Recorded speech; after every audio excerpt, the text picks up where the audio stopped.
Did you know that a man sold into slavery by his own brothers became the second most powerful person in Egypt? This is the incredible story of Joseph and how faith in God transformed his life and the lives of countless others.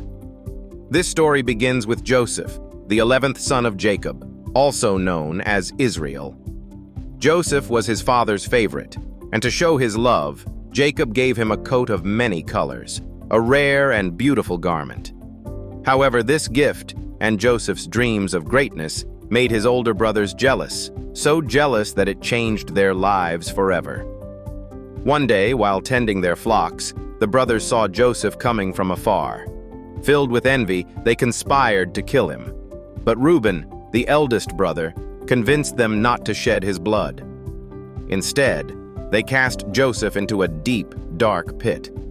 Alone in the pit, Joseph must have been scared, hurt, and unsure of what would happen to him next. But in those moments, he held on to faith in God.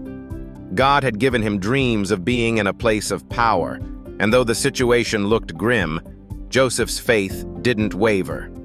Things took a terrible turn when the brothers decided to sell Joseph to a caravan of Ishmaelites passing by.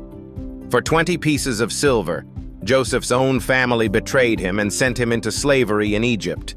Imagine that heartbreak, betrayed by those you love most. But Joseph never let bitterness take root in his heart. In Egypt, Joseph served Potiphar, a high-ranking officer of Pharaoh.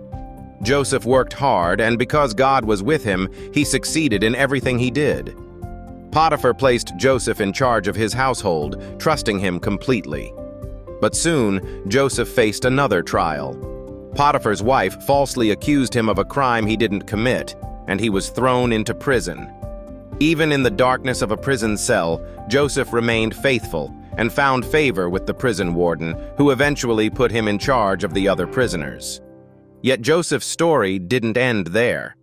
While imprisoned, Joseph interpreted the dreams of two fellow prisoners, Pharaoh's cupbearer and baker. His accurate interpretations revealed that Joseph had a special gift, a gift from God. After 2 years, Pharaoh himself had troubling dreams that no one could interpret. But the cupbearer remembered Joseph and recommended him to Pharaoh.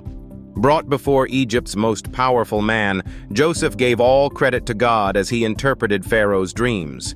The dreams foretold 7 years of plenty, followed by 7 years of famine. Impressed by Joseph's wisdom and faith, Pharaoh appointed him as governor over Egypt, second only to Pharaoh himself. Joseph stored surplus grain during the plentiful years, ensuring Egypt's survival during the famine. Eventually, the famine reached Joseph's family in Canaan. His brothers, desperate for food, traveled to Egypt, not realizing the powerful man before them was their brother. Joseph held their lives in his hands. He could have chosen revenge, but instead, Joseph chose forgiveness. With tears in his eyes, he revealed his identity to them. "You meant evil against me," he told them, "but God meant it for good, to bring about that many people should be kept alive." Through trials, betrayal, and suffering, Joseph trusted in God's plan. And in the end, his faith not only restored his family, but also saved nations from starvation. Joseph's story teaches us that even in our darkest moments, God is at work for good. What can we learn from this? Faith in God during life's setbacks can lead to extraordinary blessings. This is the story of Joseph, the man who rose from the pit to the palace through faith and the grace of God. What challenges are you facing right now? Remember, God sees you, just as he saw Joseph. Hold on to your faith, because your story isn't over yet.